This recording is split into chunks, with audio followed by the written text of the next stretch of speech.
Yes. Hello, Tina. Tina, Yes, I'm here. How are you? you see my hand? Yes, I do. You see Okay. my Take it close. okay. Everyone, we are recording. Okay. And recording just went into effect just now, so. Just wanted to let everyone know that it is a live recording. Okay. Kim, give me thumbs up when you've let everyone in. Thumbs up, all right, thank you. Okay, well, I'd like to just welcome everyone to UBAN's 56th anniversary of Glory Road. And we're having a Q&A with some of the players. Some of them are actually on the call, and then we have some that have called in. So we'd like to just thank all of you for joining in and participating to make this a great event. Okay, so just to tell you a little bit again about why we're celebrating Texas Western, which is now University of Texas, El Paso. It's historical championship basketball game, which they won in 1966.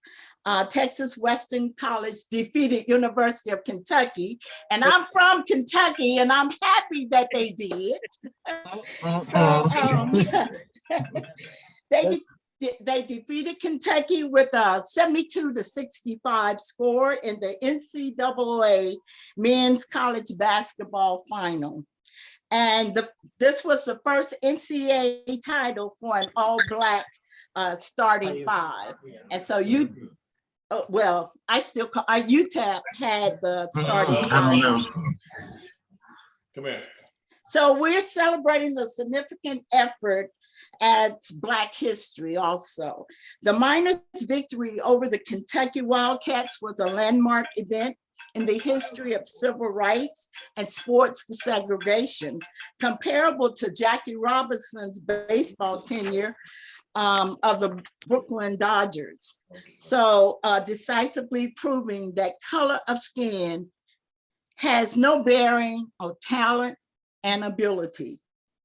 The entire Texas Western squad rose above racial threats, insults, vandalism, and balance throughout the 1965-66 season to their against all odds triumph.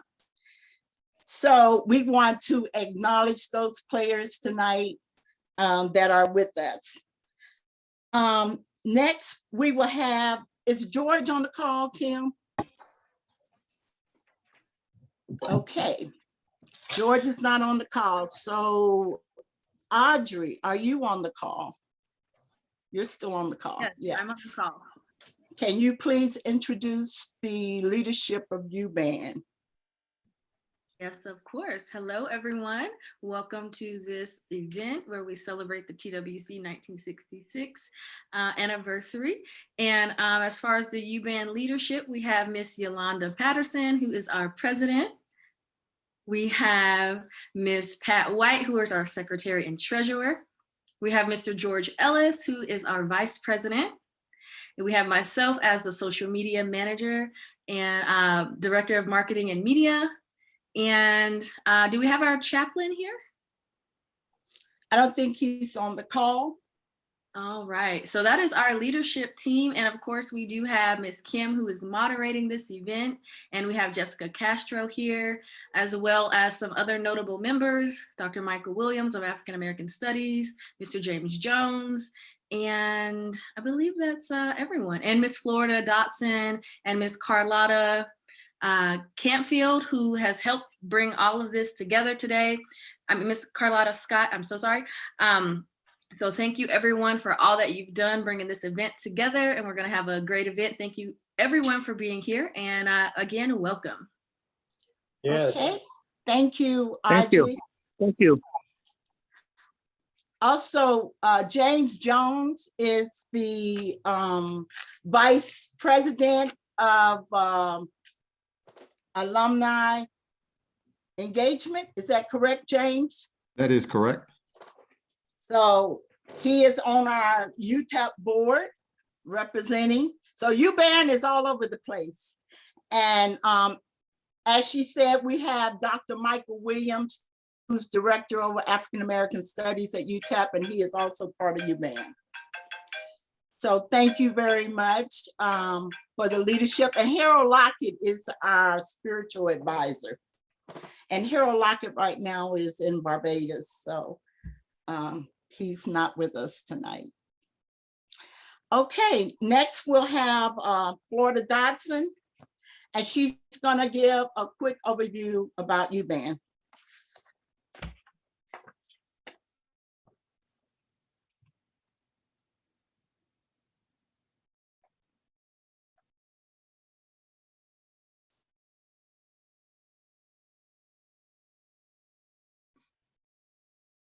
Okay, thank you.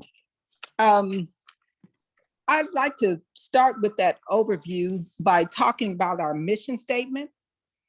It's the mission of UTEP Black Alumni Network to establish and maintain lifelong connections between the University of Texas El Paso, its alumni, friends, faculty, students, and the El Paso community.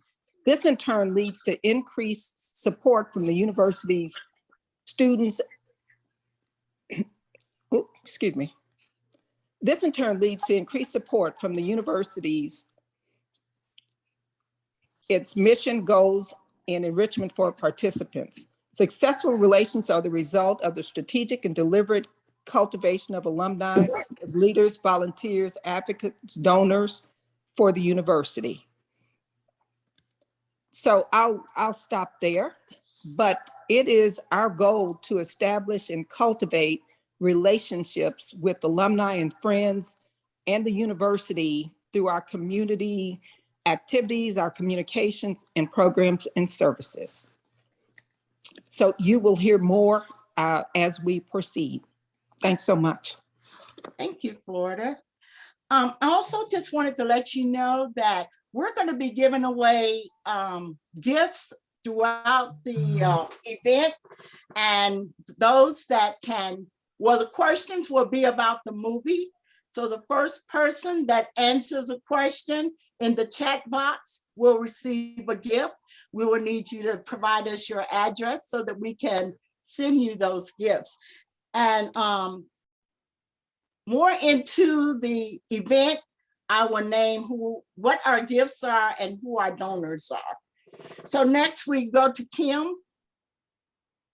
Kim will do just a clip from Glory Road.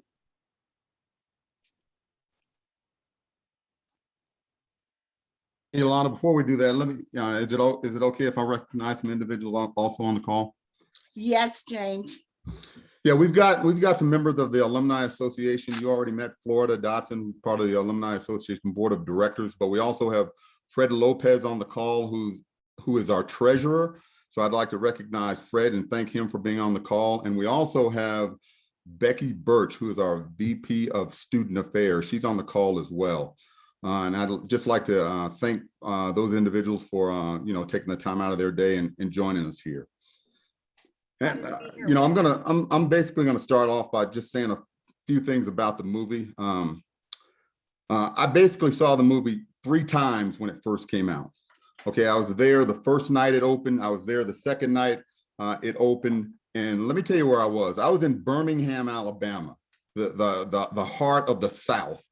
And so, when I looked out in the audience, there wasn't a whole lot of Black people in the audience. The movie theater was absolutely packed, but there wasn't a whole lot of us in the movie theater. But when the movie ended, after, of course we know it was a great movie, but when the movie ended, everyone in the movie theater stood up and gave that movie a standing ovation. That was the first night. So then I went back the second night because, of course I enjoyed the movie. I'm a minor. And so the same thing happened the second night. Everyone in the movie theater stood up, packed movie theater. So the following week, I went to Jacksonville, Florida, because that time I was in the Army. And so In Jacksonville, I went to the movie again. And so guess what happened at the end? Same. Another standing ovation. And so, you know, with that, you can see the impact that this movie was having on its audiences. And so if you're looking for an inspiration, Glory Road is a movie. This movie basically is a time capsule of American history. And this team was a team that changed the game of college basketball forever. And when I say forever, I'm talking forever.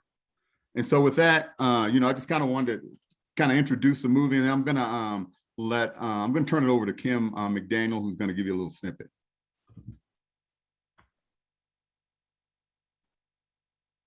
Kim, we can't hear you. All right.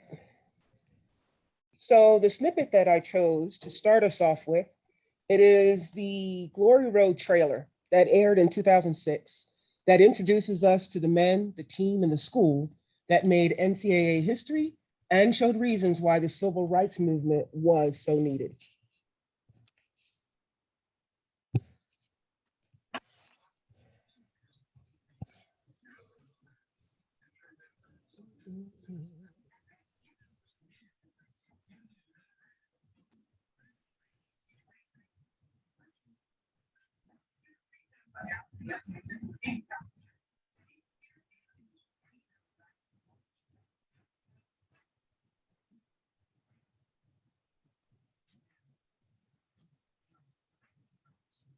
Great. Oh, I've seen it so many times I can almost say it word for word if you want me to.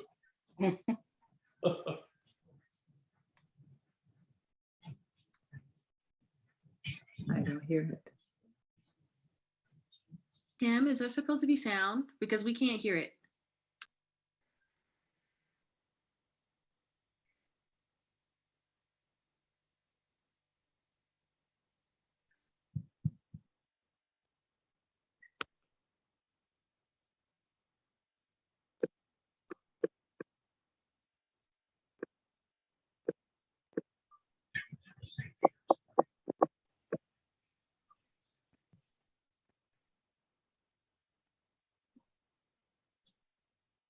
Yeah, you may have to start it over. There's no audio.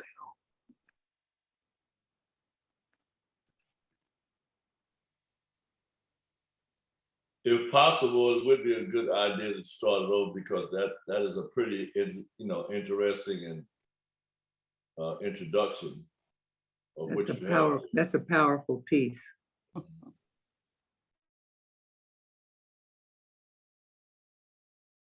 Setting you have to go to here, but I can't remember which one it is.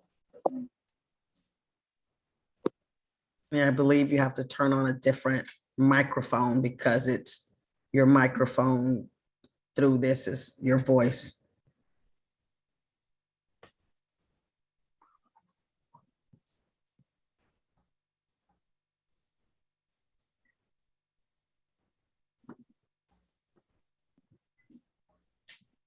Yeah, I don't know. I would have to test it.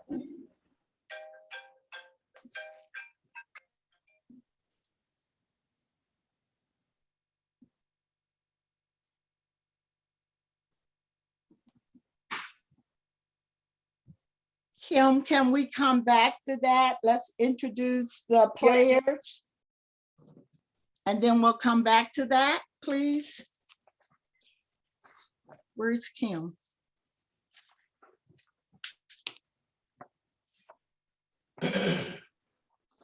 Okay, I'm gonna go on and introduce two of the players, and then we'll come back and see if Kim is ready. So the first person that I want to introduce is Mr. Nevershed. Mr. Nevershed, can you raise your hands, please? Mr. Shedd was born in Bronx, New York. He attended Morris High School in 1962. His basketball name was The Shadow.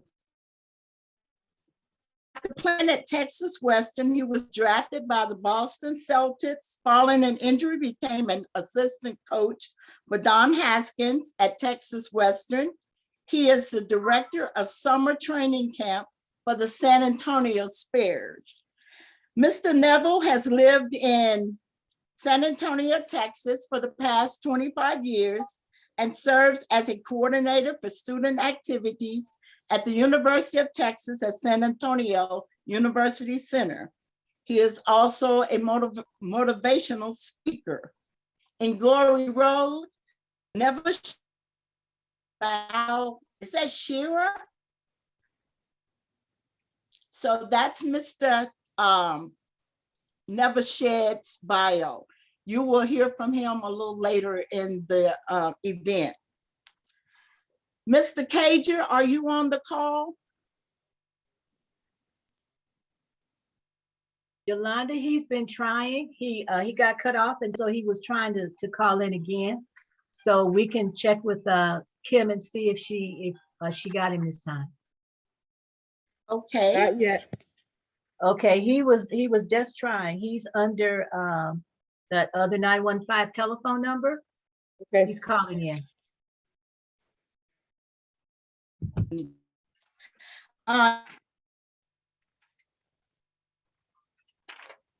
Miss Hill, raise your hand.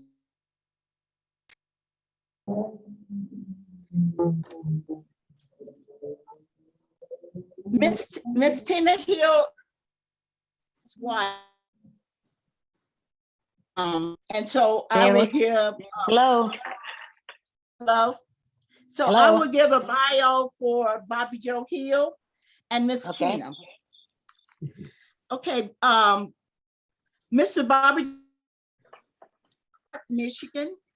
Bobby Joe Hill stayed in El Paso after his Texas Western career, married his college sweetheart, Tina Malachi, in 1968. He retired as an executive with El Paso Natural Gas.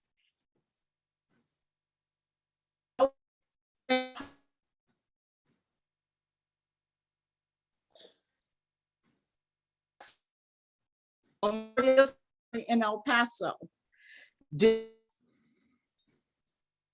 Bobby.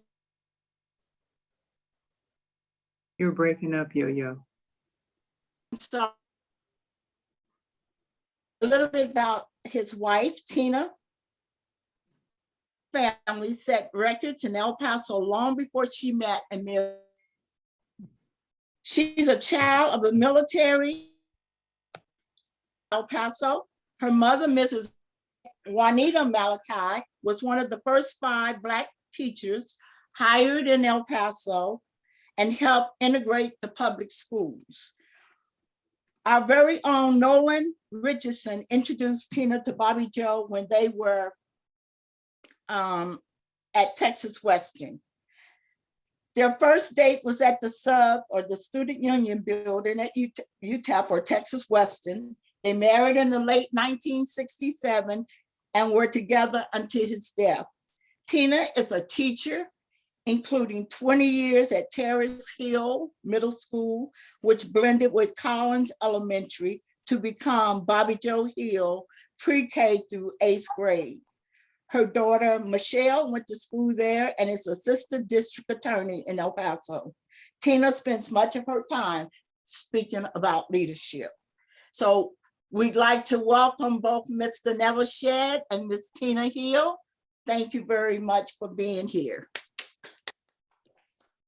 Okay, Kim, are you ready for the snippet again, or do I need to continue to?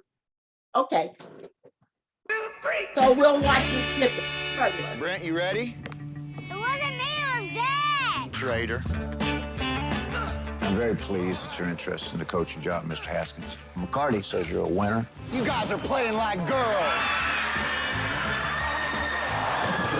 We're a small college. You'd have to live in the men's dorm with your family. Hey, Coach. Cool. That little boy loves that gate. I'm gonna leave him right there. How's it sound? Yeah. That's what it takes to coach Division I basketball. And that's all right with me. If we're gonna win, we're gonna have to change everything, including who we recruit. Every one of these players you're looking at, they're just playground kids. There are a bunch of guys none of the big schools wanted. I see skill. I see quick. That's what I'm putting on the court. Where on earth's this coach bringing us? Coach said things around here were gonna be different. Taco, nacho, burrito? Now I'm looking for hot doggo. Doesn't look like he was kidding. You're here to play basketball my way, and my way is hard. You're in my office, chump. We do not back down ever. I will teach you teamwork. I think a white boy eat chitlins, pig intestine. I will teach you discipline. You got 2 weeks to get your grades up, or else. Or else what? Tell Mama. Who can tell me the answer? My son, Harry, can. But respect, you'll have to earn yourselves.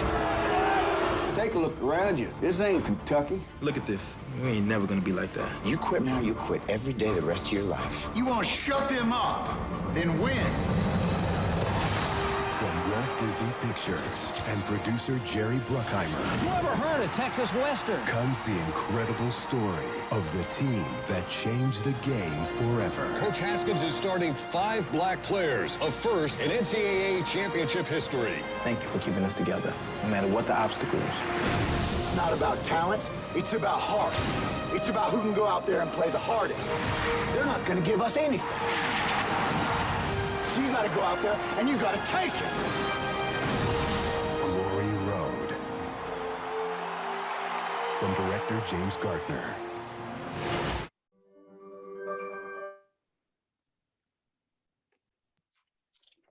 Great. I love that. Okay, did Mr. Cager get on yet? Yolanda, Yes. Scoops is having trouble getting on. I have him on my phone and he's on speaker. Okay, then I'm Never gonna mind, Scoops. ask him if he can hear me when I begin to read his bio. Can you hear Yolanda? Yeah. Okay. So our next player is Willie Cager. Mr. Cager was raised in New York City. He was nicknamed Scoops. After playing at Texas Western, he was drafted by the Baltimore Bullets in 1968. Due to his health, he did not play as a professional. Willie resides in El Paso and has 3 children, Kareem, Kenya and Kendry. Cadera. Oh, Cadera, I'm sorry. And so he has 2 sons and a daughter. In El Paso, he has worked as a coordinator for the Eastletta Independent School District after school basketball program. He has a charitable foundation, the Willie Cager Foundation, which funds building construction in El Paso. In 2017, Mr. Cager ran for mayor of El Paso. 40 years after Texas Western 1966 championship, Damon Radcliffe played Willie Cager in Glory Road. So thank you, Mr. Cager, for being on the call with us. Thank you. Okay, next, we're going to introduce Willie Worsley. Is Mr. Worsley on the call? Yes, I am. Okay. Mr. Worsley was born in Bronx, New York. He played basketball for DeWitt Clinton High School there. His career after Texas Western led him to the New York Nets during the 1968-69 season. During the late 1960s, Mr. Worsley served as coach for the former children's shelter, Woody Crest, located in High Bridge in the Bronx. He oversaw the shelter's athletic programs. In the 70s, the shelter merged with another home located in Pomona, New York, and he became a director. He coached the Springbank High School boys basketball team in Rockland County, New York, while at the same time he became the boys choir of Harlem's Dean of Students. Mr. Worsley was portrayed by Sam Jones III in the movie Glory Road. So let's give Mr. Worsley a hand. Thank you, Thank you, Mr. thank you, And thank it's, you. you're welcome, sir. Is David Lattin on the call? Yes, he is. Okay, next we will introduce Mr. Lattin. Mr. Lattin was born in Houston, Texas. His nickname during his career was Big Daddy D. Following a brief period at Tennessee State, he came to Texas Western. After Texas Western College, he was drafted by the NBA San Francisco Warriors. Over the years, he went on to play with the Phoenix Suns, the Pittsburgh Condors, and the Memphis Tams, ending his professional career with the Harlem Globetrotters from 1973 to 1976. He was inducted into the Texas Black Sports Hall of Fame and the Naismith Memorial Basketball Hall of Fame in 2007. Mr. Lattin has a son, Clifton, and a daughter, Leslie, and several grandchildren. Mr. Lattin was portrayed by Shan A.S. Kerr in Glory Road. Thank you, Mr. Lattin. We're glad you're here. So we have 4 players and then the wife of 1 player. So we'd like to give all of them an applause. Thank you for coming up, and you will be hearing from them in a few minutes. So welcome, welcome, welcome. A big Texas welcome, you all. Thank you, thank you. You're welcome. Okay, so we will start out with Mr. Nevelshed. You will have 3 minutes to talk about your time in Glory Road, your adventures, whatever you would like to share with the group. You have 3 minutes, sir. Well, you know, it's an honor to have to be on a great team such as Texas Western.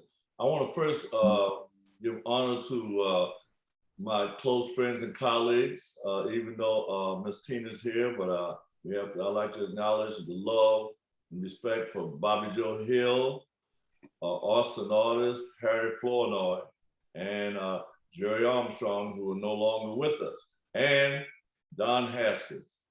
You know, we were at that time a very unique set of ball players. For me, it was just a dream of having a second chance to fulfill my dreams of being a basketball player and later on going to the pros. I've been pretty successful in following my track, and God has been good to me for that. I've continued to travel all over the United States and out of the country to give back to others what God has blessed me with right up to this day here, and to be with my close friends and now new friends. I hope that this definitely will not be an ending, but yet a to be continued. Okay. Would you like to just tell us a little bit about, share your thoughts on the importance of the championship for TWC? Well, you know, when you look at all the accolades and things that we have today, back then we were just, playing a game to, of course, be the #1 team in the nation, not really thinking about blacks versus whites. Media put it that way, but we were out there, totally prepared for that team the same way that we had played in all the other games to get there. After the game was over, for me personally, I was thinking about, hey, I can't wait to get back home. For 1 year, I'll be representing, being one of the #1 team, being the #1 team in the nation, and loving the state that when people consistently said, wait till we play this team or wait till we play that team. And we showed that we had the character and the courage and the personality to represent ourselves as well as the university, not thinking about later on in time that this would really bring us into the arena of being a legend. And from the time that we have it right up to this day, 56 years, you know, it's a great feeling. Always a great feeling to give back to others what God has blessed you with. Great. Thank you so much. We appreciate that. Okay, next, we have Mr. Willie Cager. Willie, are you there? Pat, able to? He was calling back in, Yolanda, Okay, on his phone. So we'll try. I can't see Kim, so we'll try in a minute with him. okay, Kim, can we have another snippet, please? Another video clip? Yes, ma'am. Thank you. And then we'll come back to Willie. Okay.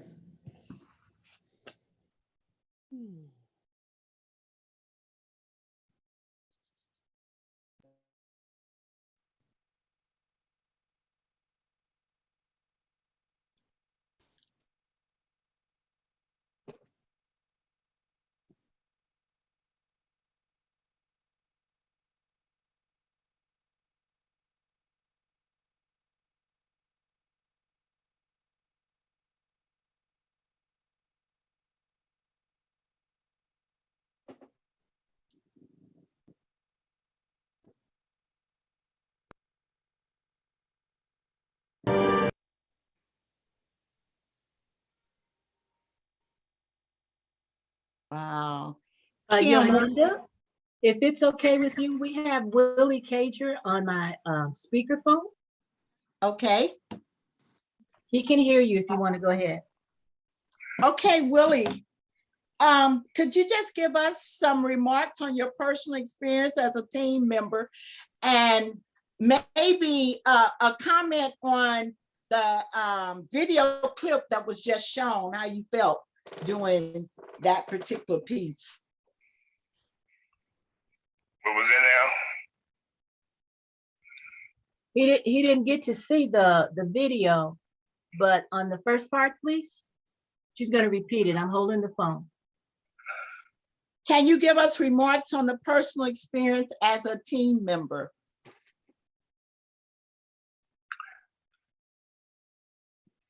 As a team member? Yes. As one of the team members.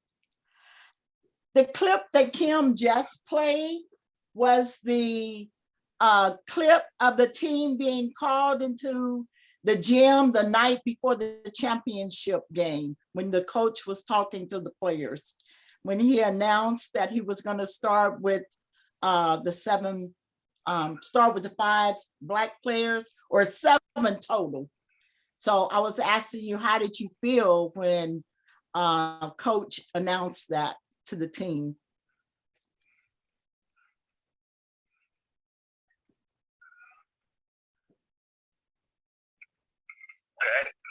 Yes, she can hear you. Yeah, I can hear you. So Kim, I'm sorry, Willie, Yolanda wanted to know how you felt as one of the team players. Well, it was very difficult because all guys wanted to play.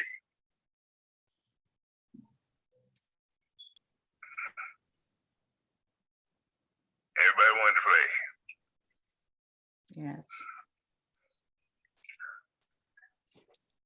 But how did it make you feel? The things that coach said before he actually announced who he was going to play. I saw kind of the different expressions of the Black players. So what was your thought at that moment when coach was talking before he announced the 5 players?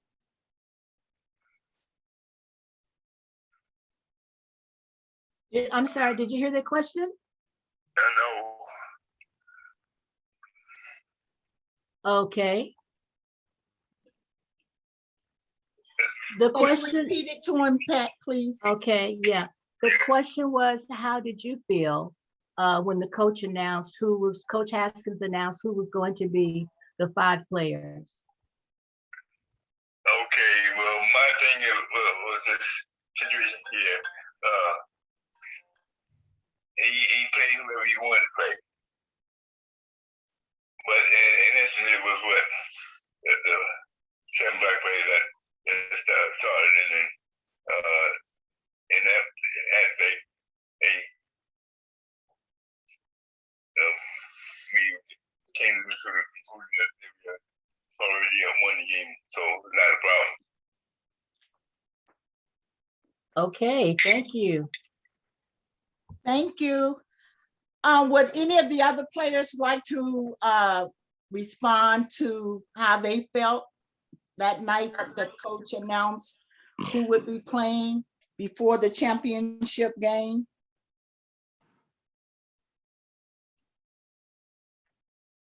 Well, I'll say a little bit if you want me to. Okay, just tell us who you are and then tell us how you felt. Okay, I'm the other Willie. I'm the good-looking one. Well, since we can't see you, tell us which Willie you are. Willie Worsley, right?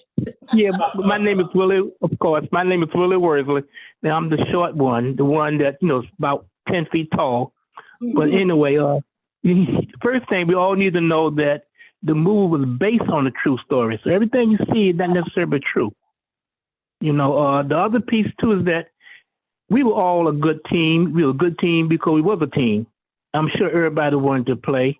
My personal opinion, I wanted to play because I didn't play as much as the semifinals, and so it's a good chance for those people to see me play in New York City. So I really enjoyed the opportunity to get to play and get on the court. But I felt very good about it, and I'm pretty sure most of the people who you speak to was so good too. They also wanted to play, including the white players. Okay, thank you. Mm. Mr. Nevershed, did you have a comment for? Well, the movie itself, with that artistic license tree, they have the rights to change a whole lot of things in the movie. That particular part that was shown in the movie did not really happen.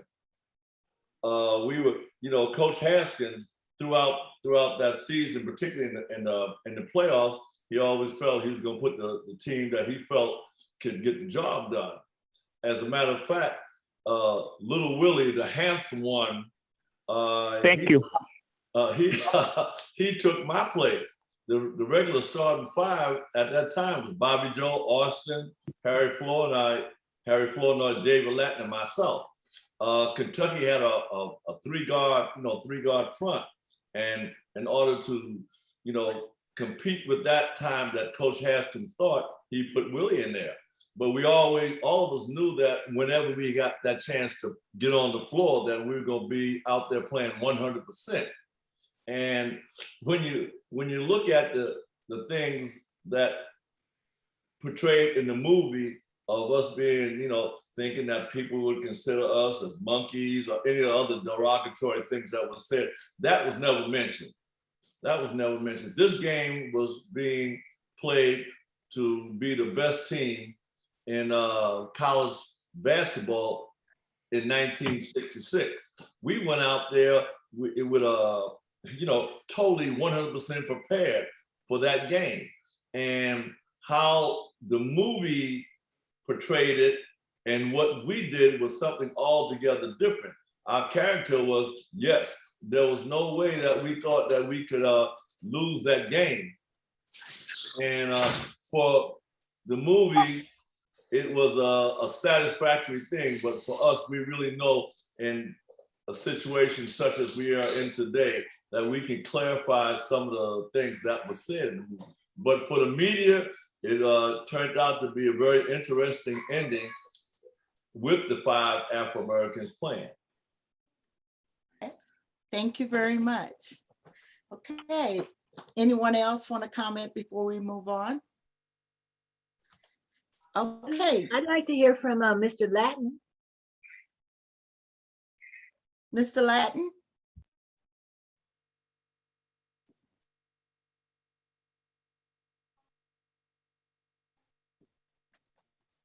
David, are you?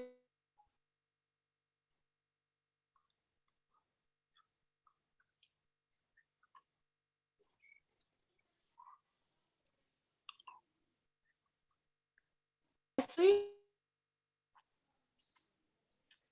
Hear him.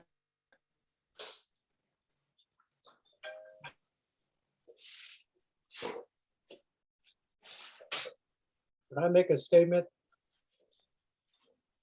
Yes. This is Kurt Jimerson. I just want to make this statement when Adolph Rupp saw all of the African-American players on that team standing there with jerseys on that said TWC. He made a comment. What does TWC stand for? 2 white coaches? That was in the newspaper. I was the most happiest guy in the world when they whipped Kentucky, but me too. That was one of the happiest days of my life. I was at Fort Bragg, North Carolina, getting ready to go to Vietnam. Spent 16 months in Vietnam, and now I was happy going over there until I realized where I was going. But I'm going to back off now. Let them go. Go ahead, please. You know, if I can say, we were called quite a few names, the TWC. It was considered, I think, also Texas Women's College, Teeny Weeny College, and of course, a few other names that I choose not to be in this video and saying. But that didn't bother us. That didn't bother us. I think our minds stayed 100% as to what our goal was, and winning one game at a time, representing ourselves as student athletes, not trying to, consider what we consider to be the American dream. We're out there playing basketball, having that opportunity to play at that level. There was no other thing in our minds but to do our best and to win. Names like that and the other names that were called for us, let them. The best thing was when the game was over. And I remember Willie Cager and I were walking off the floor, and I said, I wonder what it's calling us now. That the myths that they were saying truly was not, in our classification. Wow.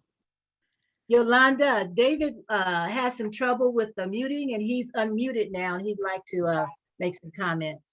Okay, Mr. Latin, the floor is yours.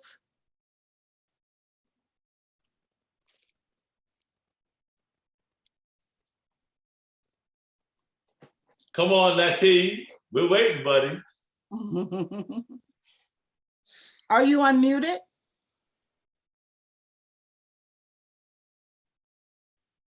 Looks like he's frozen.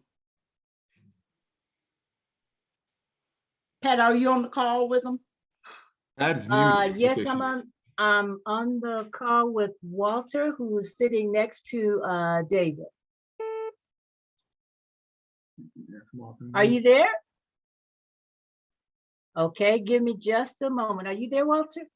Yeah, is he still muted? Yes, but if he can speak from your phone, we can see you and we can see him. Okay, let's take those off there. Let's take those off. Okay, give us just a second. We're having a little technical difficulties. Okay, go ahead. Let's take him off of the Bluetooth. And if you can put your phone a little bit closer, I think we're good.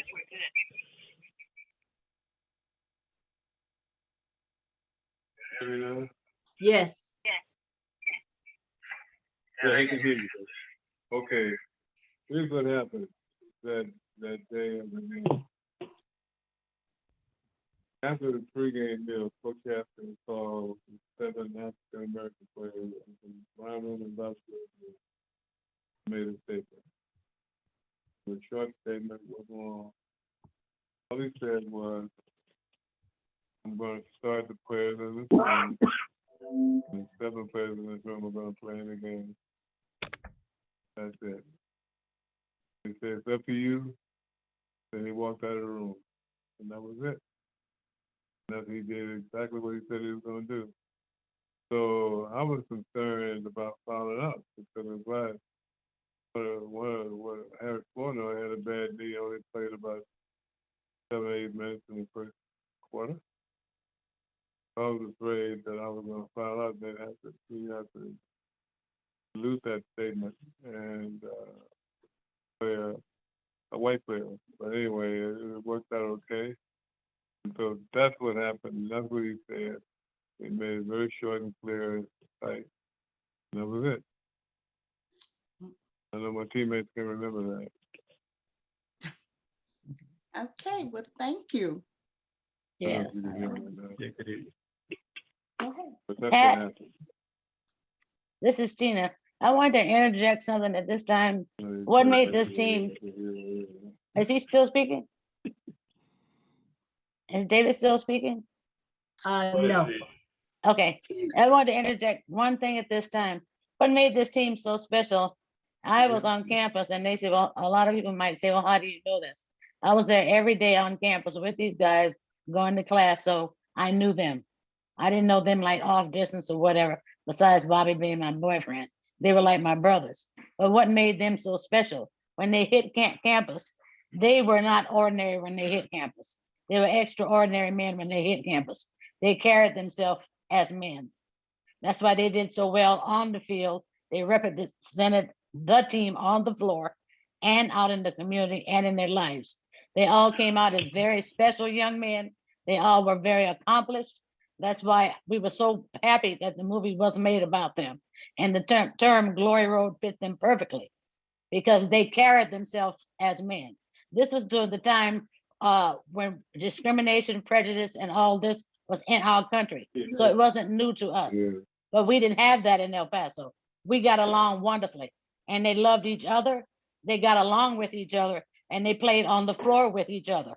No one was trying to outdo the other one. They wanted to win. That was their purpose. And they did. Thank you, Tina. You were next, Tina, I was introducing you next to tell us a little bit about your husband, Bobby Joe, and the life with him and Glory Road. So okay, I'll try to keep this down.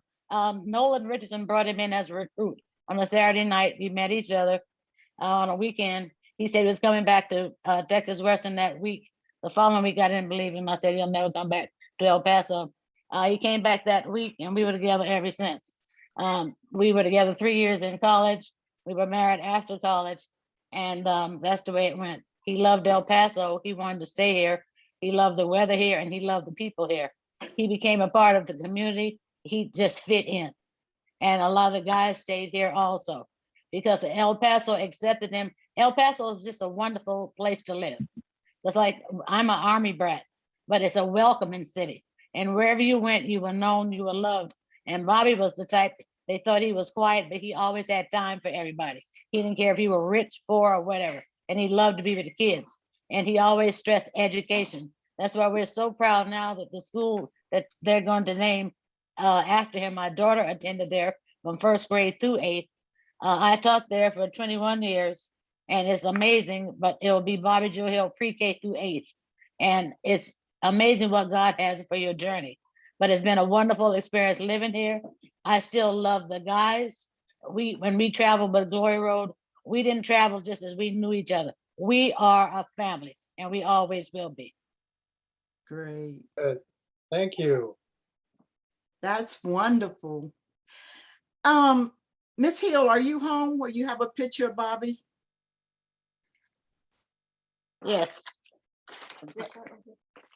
Can you get to yours, Tina? Oh. Yeah. Oh, yes.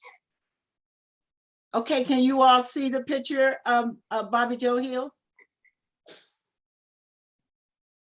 That is Mr. Hill. So thank you very much, Tina. Thank you. Okay. All right, next we have the third clip for Glory Road. Kim, are you ready for the third clip? Yes, I'm ready. And this one is the last 2 minutes of the game. There was no way I was going to be able to not do this.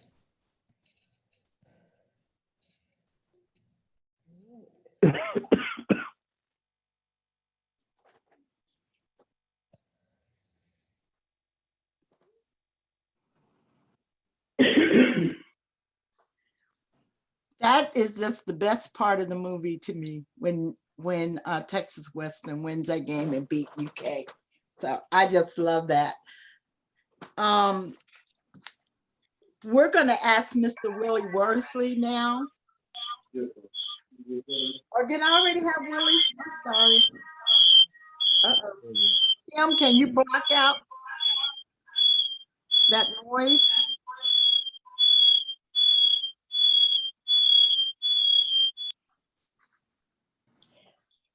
Okay, I think, have I missed anyone? Did I get David Lattin, Neville Shedd, Tina, Willie Cager, and Willie Worsley? So they've all been introduced and spoke, correct?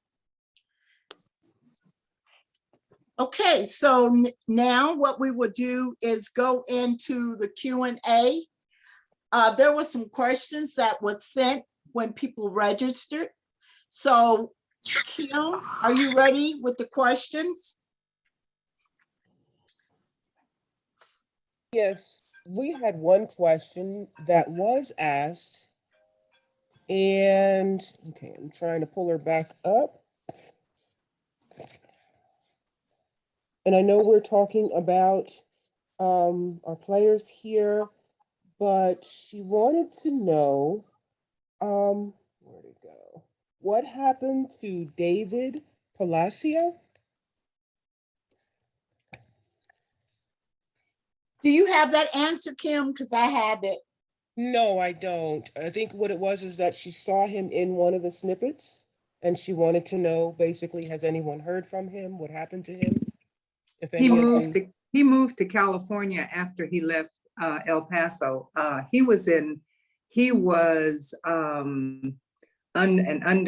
under me when we were at Austin. He went to Austin High School and then went on to Texas Western. And then he went to LA and he went into some sort of music industry. I know my son had said he had seen him, several years ago, but I haven't seen or talked to him, but I remember him from Austin. Cool dude. Thank you. I'm an Austin Panther also. Ah, okay. What position did he play? I don't remember, but he was on Wing that guard? team. Neville remember. He was a point guard. Point guard. Okay, good. Thank you, Carlotta. I should go get my Panthers t-shirt too, huh? Got on my UTEP t-shirt. Okay, the next question, Kim. I'm trying to pull those up. Let's see here. Because I've got all the emails and yeah, they came in kind of hot and heavy there. Okay, who's the question for? It's for anyone, if I'm not mistaken. I'm just waiting for them to come up.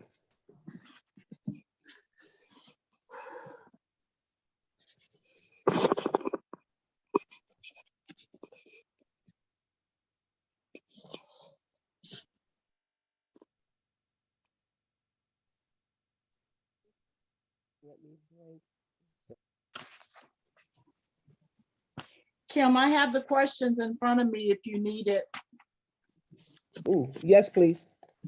Okay, did Don Haskins treat his players like they were his own children after every game? Any one of the players can answer that question. Like one of his children. I'm sorry? No. Could you repeat? I didn't hear you. David said no. Oh, okay. He treat us all the same. This is Willie Worsley. He treat us all the same. Bad. Okay. You had to be a very special type of player, you know, to play under Coach Haskins.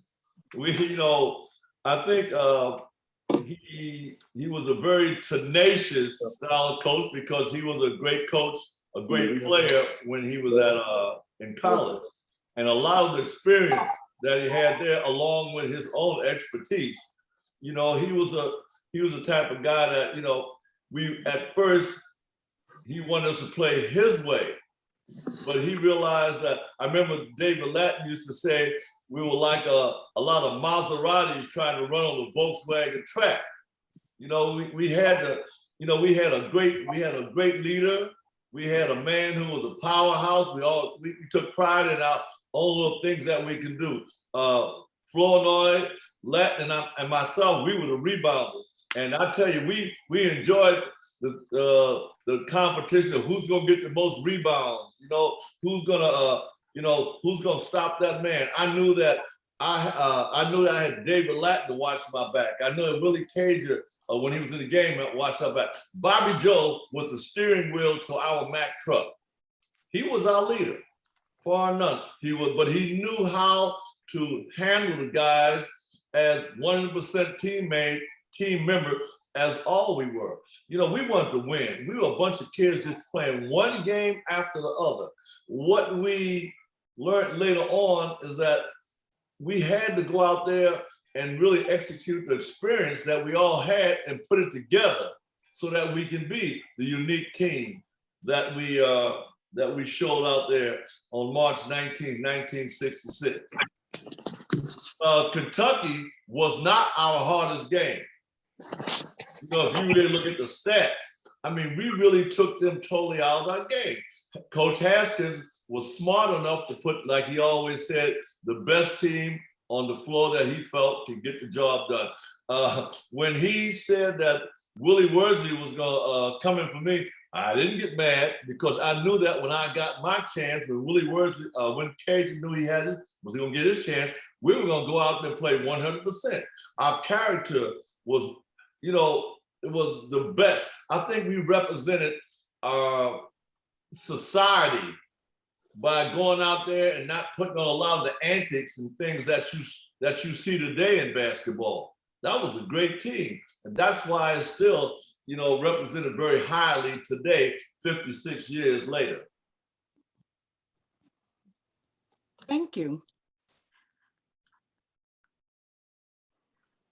Did anyone else want to answer that question or provide a response? Okay. There's another question. What is the biggest change in basketball from 1966 to 2022?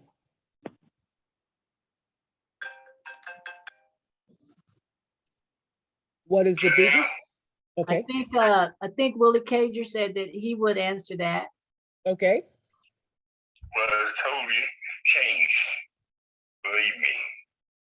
I mean, we have some coaches that don't know what's going on, and these to regroup and get it taken care of.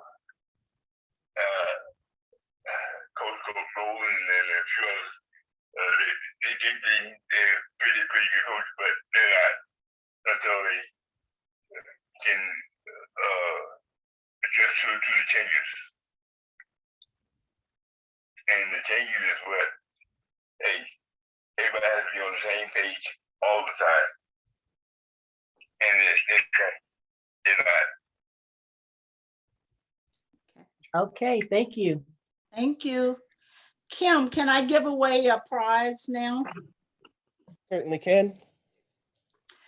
Are you monitoring the chat box? I am.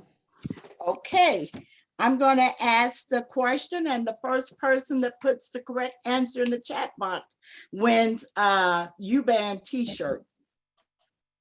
So the question is, who was the first Black player recruited by Coach Haskins? I'm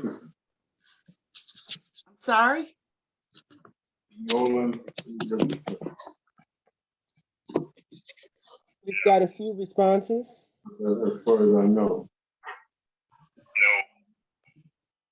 Well, from the movie, I'm referring, the this is- questions are based on the movie. So in the movie of Glory Road, who was the first Black player recruited? Do you have an answer yet, Kim? I've got several answers. I have the first person. Do you have Bobby Joe Hill as the first person recruited? I have a Bobby Hill, and that was by D. Shaw. Okay, congratulations. Can you send us your mailing address so that we can send you out the gift, the t-shirt, it's a UBAN t-shirt. Yes. Thank you. Okay. I have another Yolanda? question. Yes. Yolanda? Yes. Excuse me, I'm so sorry. May I say something? I have to run off. May I just say something very quickly? Yes, All out of order, all out of order, not on anybody's program agenda, but that I'm old enough to be that way. Good evening, everyone. My name is Sandra B. Knight. I am here in Petersburg, Virginia, close to Fort Lee. We are in Virginia after serving 25 years in Korea. We came home in July, and we have been home since July. But I want to take a moment and just say, I am just floored to be living, and I thank God for giving me this week. You all have blessed me with the second major event that I got to witness this week. I got to witness the Honorable Jackson there with Congress being questioned. I got tonight to witness and to meet the players of the 60s, I call them, and of course in Texas, Fort Bliss, Texas is where our first son was born. But I thank God for each one of you, males and females, husband and wives. And even though some husband has transitioned, that husband is still with you. And I want you to know, I feel it even now. I thank God for you. I ask that you continue to teach our children. They need to know this. Sports is not like it was yesterday. Yes. Money is what drives these things today. If relationships and friendships are not like you all had on the floor and even now. I thank God for your substance, for your character, and whatever I can do, I will make sure that my dear sister and friend Yolanda makes sure that you give me a copy of this taping so I can show our grandson when he comes to visit. Until the next time, I love each one of you. There's nothing you can do about that. I have now new family members. God bless you all. Thank you, Sandra. And Sandra is one of our donors for gifts tonight.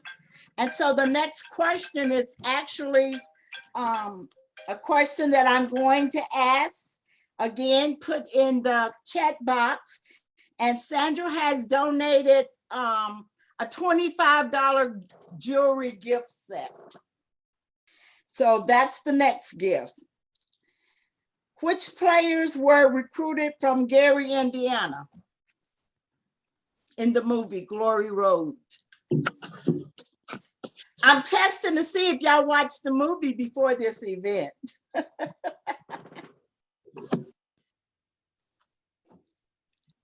We've got some responses. There were two players in the movie that were recruited from Gary, Indiana. Do we have the winners for those, Kim?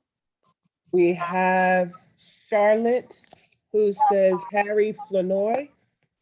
Robert, who says Willie Worsley. It was Artist and Flanoy. No. I have Harry Flanoy from Charlotte. And then Robert said, okay, where did he go?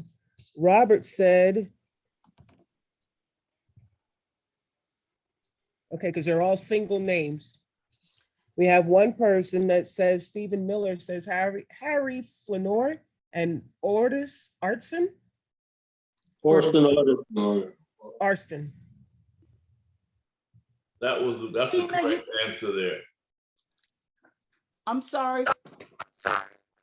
That was the correct answer. So you say it's two males? Kim, it's two males that won? Well, first they were all separate. First we had Charlotte that said Harry Flanoy, and then Robert Hemphill said Willie Worsley. Yeah.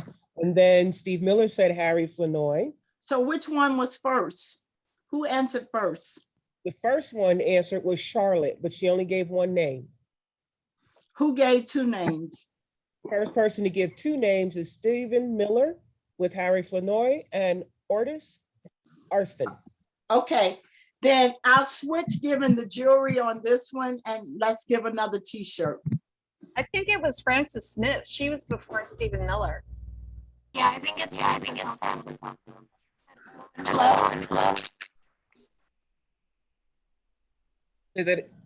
Say that again. It was Frances Smith was before.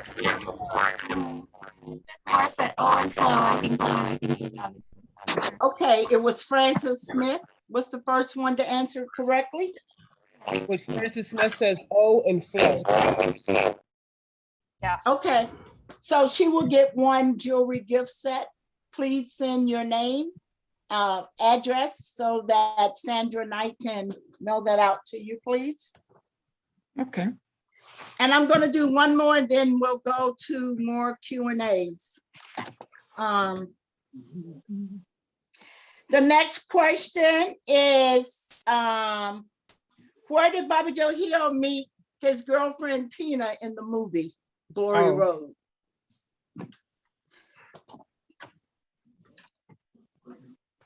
Where did Bobby Joe meet Tina? In the movie. In the movie. Yeah. In the movie. Where did he meet?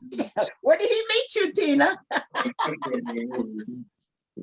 As someone that says Juarez. Yeah, that's Kareem. Says That was Juarez. in the movie. In the movie. I'm Yeah. in Memorial Gym. So In the Juarez is movie. the answer. A bar in Juarez. So who had the correct answer first?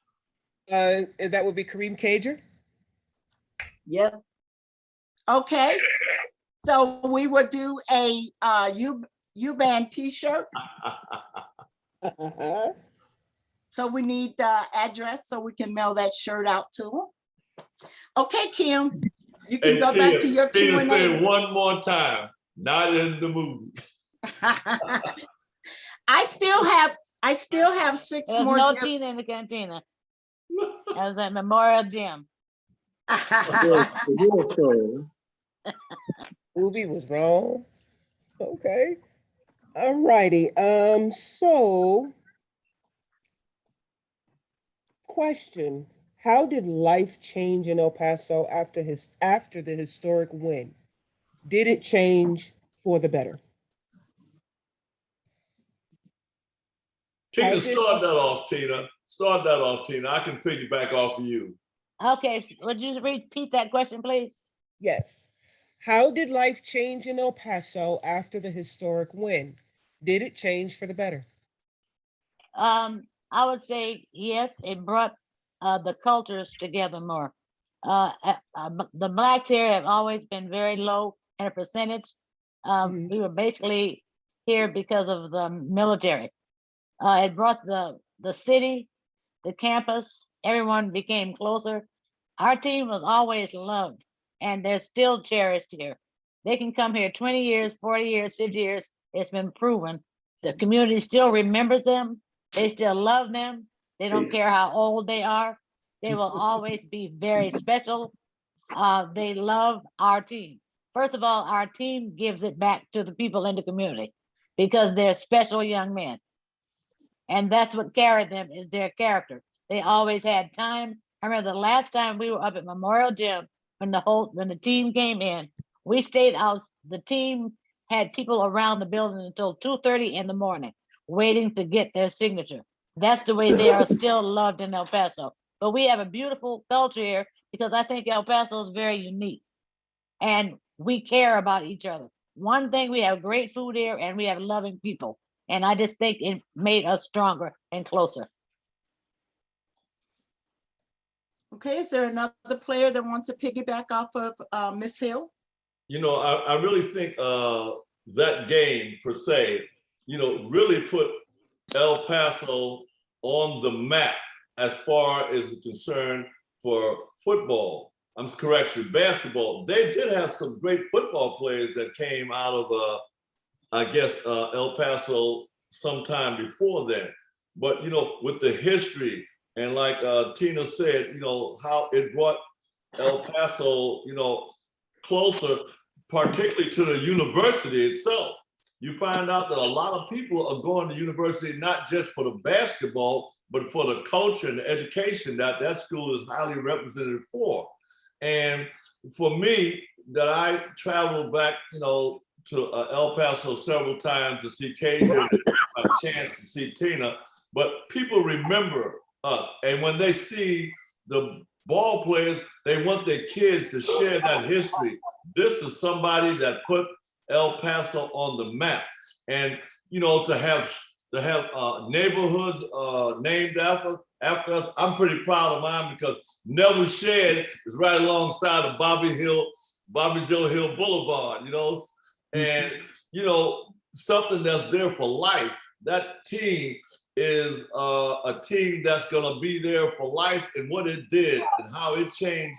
You know, they gave us a home, they gave us the passion, they gave us an opportunity to not just play basketball, but to take our lives to another level educationally and professionally. And that's something great. We just not leave El Paso as basketball players. We were college grads. We had great jobs. Every one of those Afro-Americans, when their basketball tenure was done, they went out into, you know, the country and became highly representative people. Bobby Joe remained in El Paso. Willie Cager remained in El Paso. David Lattin played professional basketball, and he's very unique in what he does in his own professional. Myself, you know, I played basketball for a year, but I got hurt. But the thing that really galvanized in my mind, people were saying that you can't play basketball all the time. You better have something else to fall back on. Yes. And when I could not play basketball anymore, I was able to say, hey, I'm a college grad. But what I did, you know, I use that as a message to say, you know, what was given to me in El Paso, it wasn't given to me, you know, we earned that. We gave back, you know, we gave back 100%. We are legends. You know, no matter what anyone say, when we walk the streets of El Paso, they're gonna represent that team.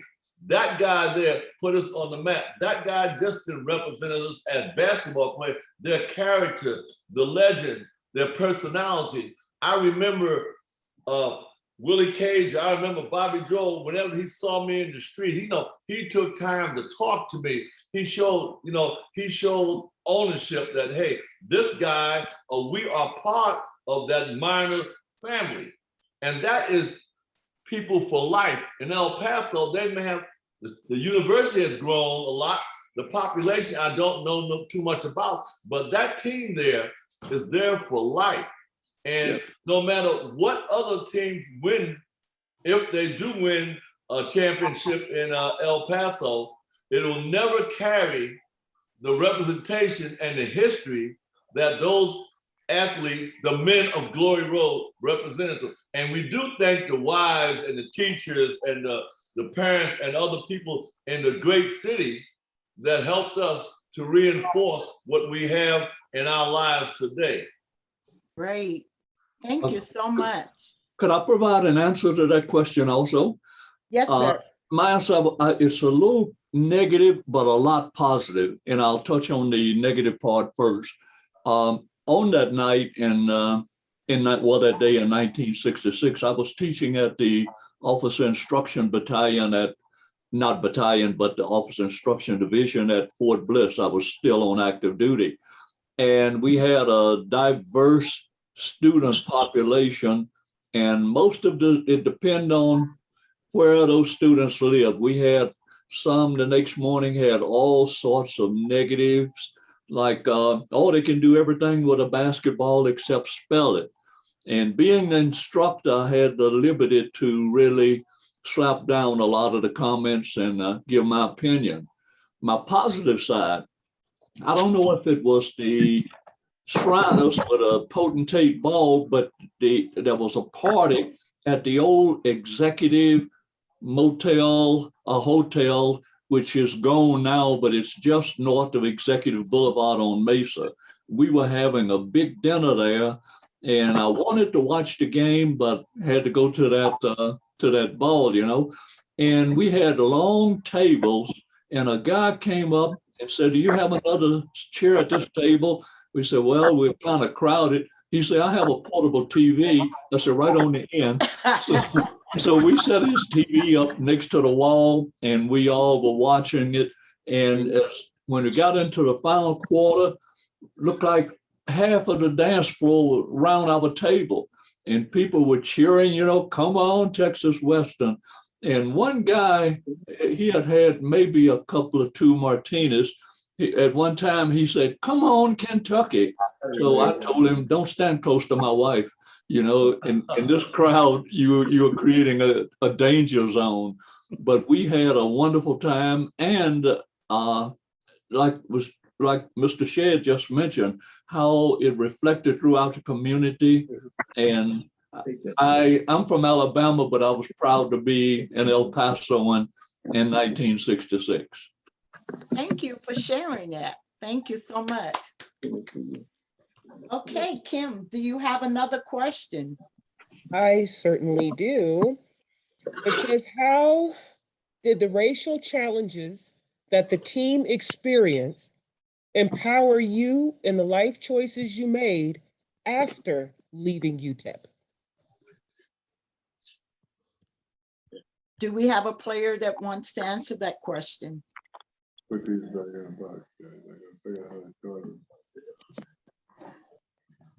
How did the racial challenges the team experienced empower you in the life choices you made after leaving UTEP?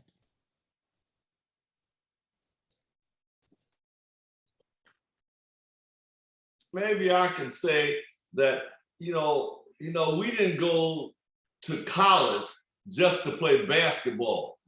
Education, like it or not, kids don't think about that, but we think about the education as well as playing the basketball. And when you leave El Paso, we'll say, with a qualified person to go out into society, not to look at us as this great basketball player, but we also had the capability to show our leadership and character and anything that we wish to endeavor. Me, I want to stay in the youth category. That's what I did.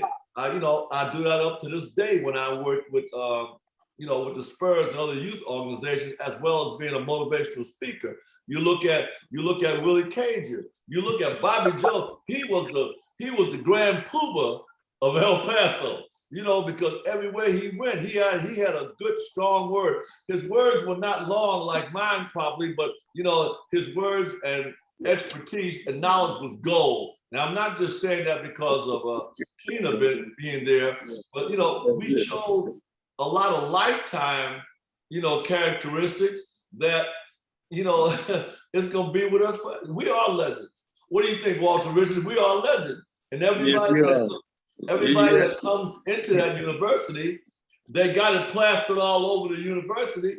And the first thing they're gonna say, I wanna see some part of that team that put the state and college on the map. And if they accidentally walk into someone who played on that team, that makes it even better. For me, I travel all over the United States, you know, and it's always somebody who knows something about that team. One of the Sweet 16s is in San Antonio now. And what I do, I wear my Texas Western jersey. And they smile, and my wife get mad at me because whenever we want to go someplace, I have to sign autographs. And somebody wants to know the history of that team. What are we doing now? That's the great thing in anyone's life. What are these athletes doing now after the life of basketball? And we can always say every single one of those individuals were very successful in their tenure when basketball was no longer part of their lives. Great, thank you. Do we have another player that wants to respond to that question? I'm not a player, I'm the Well, wife. also. Okay, mine will be quick and short. I compared you guys because I know every one of you well. The beauty of you all, I compare you to a bouquet of flowers. Each one of you had your own personalities. Each one of you had your own talents. God wanted it that way. That's why when you went out into the world, you represented well, and you still do.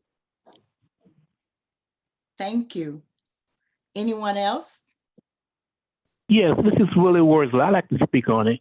We're individuals. And to me, basketball was just a way to get an opportunity to open some doors and some windows that we could get an education. You know, most of us could not afford education without the opportunity to play sports, you know, and go to school for free. But as far as being a Black person in America, a Black person in the world, that's still ongoing. You know, we still have to fight for what we want. Sometimes we have to be twice as better than the next person just to get the little bit that we get. So, you know, let's not fool ourselves. We have came away, but we still have a lot of way to go. But playing basketball have given me opportunity. Speaking 56 years ago now, I'm going to ask you guys a question. How many people do this after 56 years of an event? So, you know, I mean, presidents don't even get interviewed after 56 years of being in office. So, you know, it must have made a great impact. It is upon us in our way, like Tina said, in our way. We all are different. I'm glad of that. It's all different in a good way. And I'm even more happy with that. So once again, I'm not as long-winded as everyone else, but I hope, you know, to realize that it's a continual fight. We need to continue to fight and help other people behind us, our grandkids, maybe our great-grandkids, and maybe our friends. We need to continue to do so. So the fight is only going on. It's an ongoing battle, and hopefully we can win this war. Thank you. Thank you. Okay. Kim, I'm going to ask the question now for a giveaway. Who had the heart problem in Glory Road? Cager. Put it in the chat, please. And your first respondent? Let me know when you have your first. Yeah, Stephen Miller with Willie Cager. Yes, and is it, who was the name again? I'm Stephen sorry. Miller. No, the person that won. Stephen Miller. Okay, great, Stephen. You get a Amazon gift card. So please send us your, Pat, does he need to? We need his email address so we can send it online. Okay. And congratulations. Okay, let's do one more. Okay.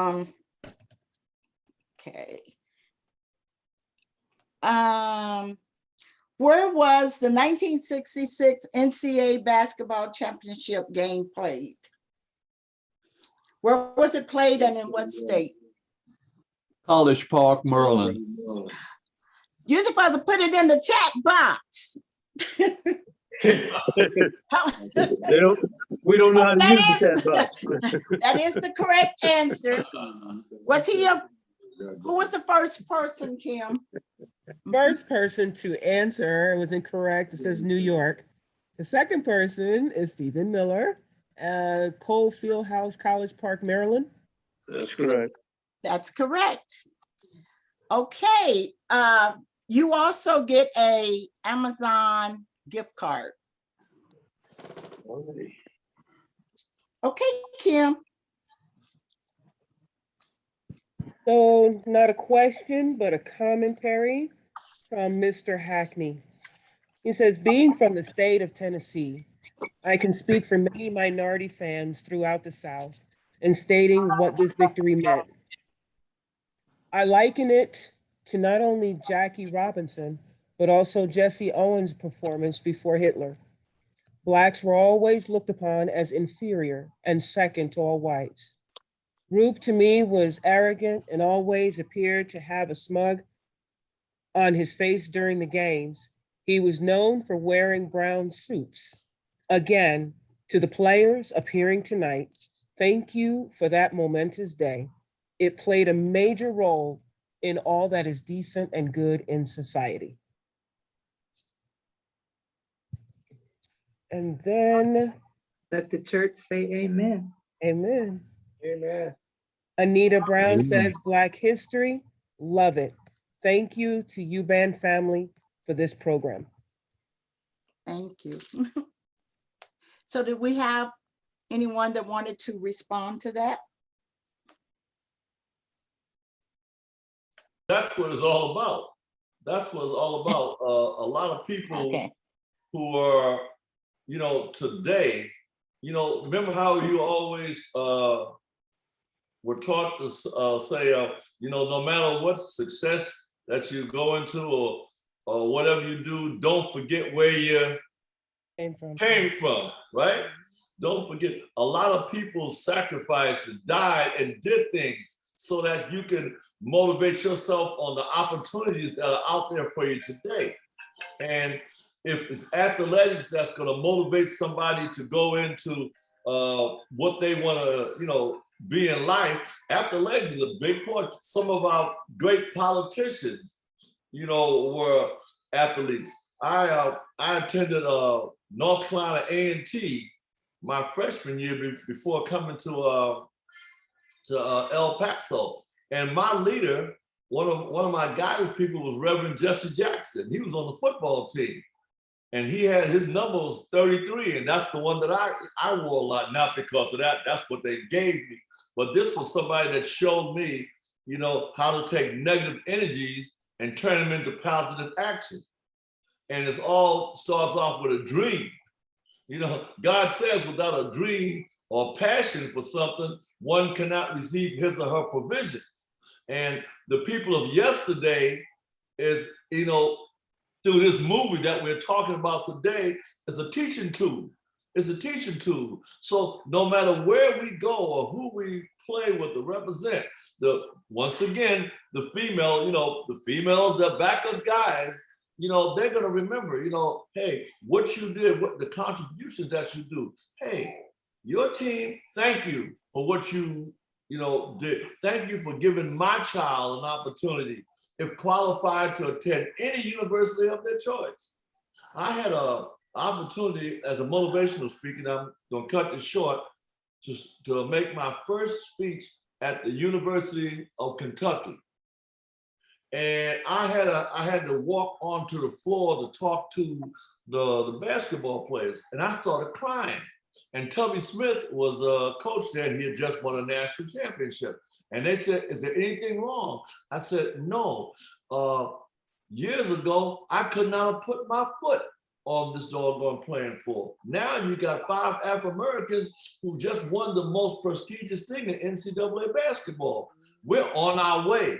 And that was way before, you know, shall I say, way after of what we accomplished. It's on its way. And if you really want to get serious, if you look at the teams that are playing now, and David, you know, Latin, every time I watch Houston play, I get mad. I'm happy that they won, but ladies and gentlemen, there was a ball player that lived in Houston, Texas, as one of the baddest basketball players there, and did not know that they give him a chance to play there at that university. He had to leave his hometown because he would have been one of the powerhouses of the University of Houston. And I told somebody that yesterday. I said, hey, I played with somebody that could have done and even more what those guys did out there last night.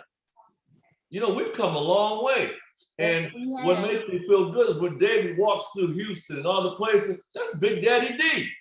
You know, that's the man that Coach Haskins told to slam dunk the ball the first time you got it. And that's exactly what he did. He put thunder out there for the world to see. That's right. Dr. Dunk himself in living color. Thank you, David. Love you, man. Thank all of you, all four of you. Yes, and even those that have gone on ahead. UTEP would not be where they are today, I think, had it not been for you all. This is not only historical for University of Texas, El Paso, but it's also historical for the Blacks for that time frame that you all played in 1966. So thank you for all that you endured during that time frame.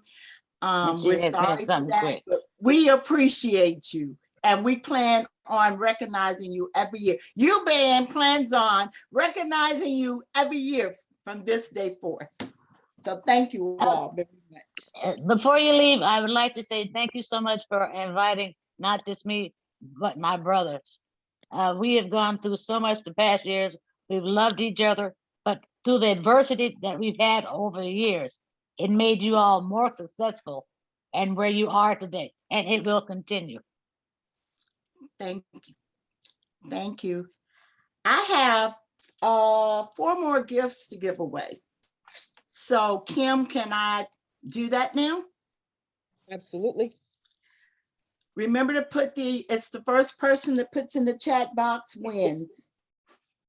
Okay, which player in Glory Road was injured during the NCAA championship game?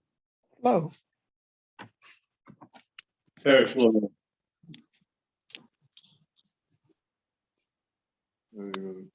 And you have responses. Do I have a winner, Kim? Harry Flanoy. Yes. Stephen Miller.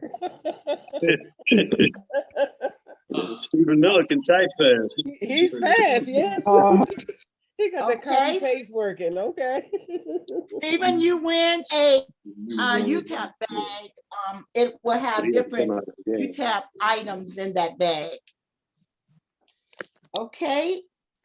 The next question, how tall is Never Shed in the movie Glory Road? And Neville, you can't give that answer out yet. Repeat that question again. In the movie Glory Road, how tall was Never Shed? Good grade. Yeah. Good grade.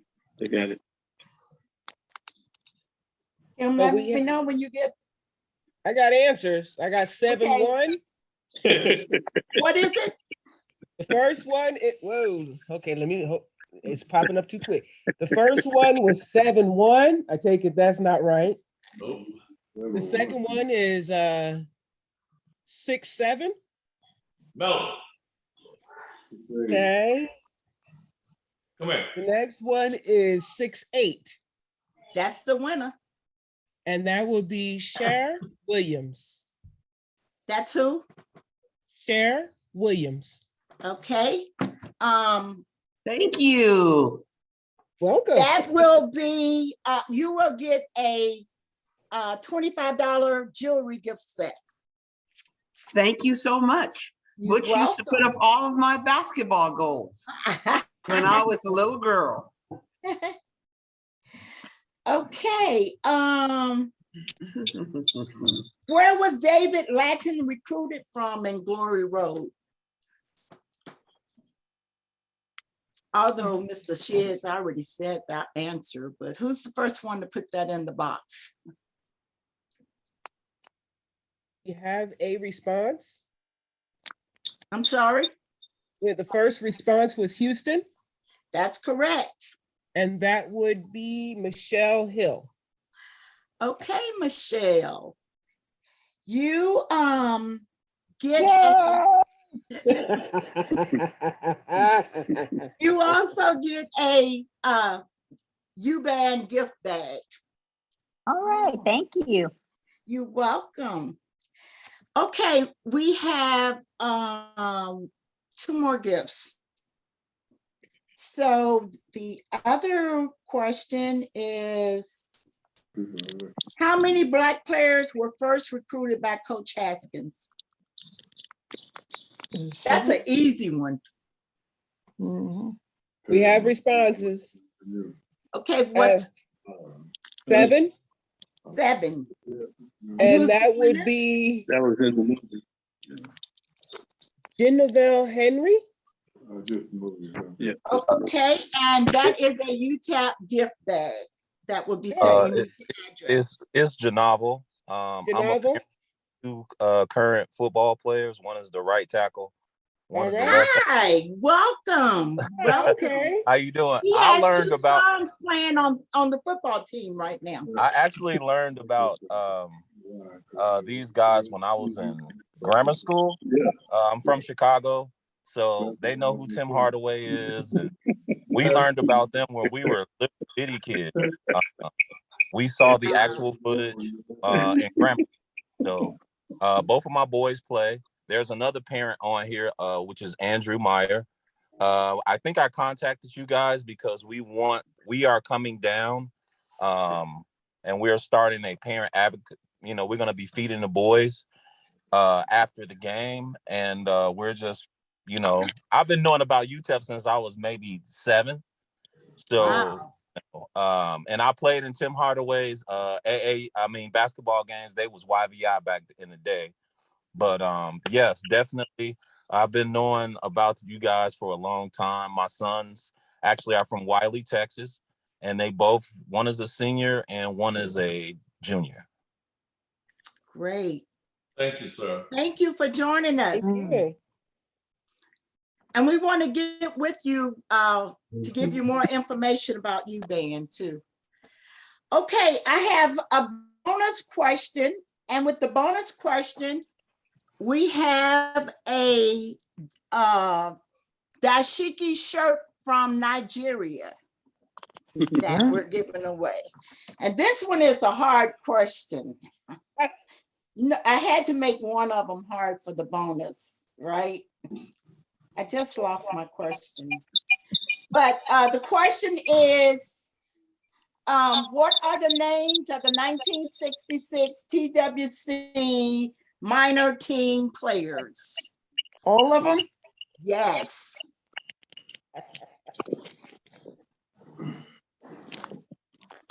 Probably the players will only remember all of them, huh?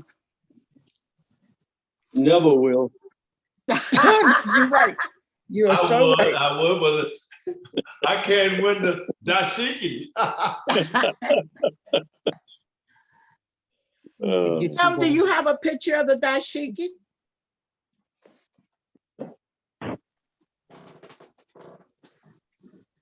Oh, I gotta change. This is, I don't know if you can see it. It's blurred a little bit, but okay. No, that's the pictures of the players. Thank you. No, this is dashiki. Can you guys see the pictures of the players? You see the pictures of the players? She has it there. Yeah, there it is. Willie Cager, yes. Bobby Joe Hill, yes.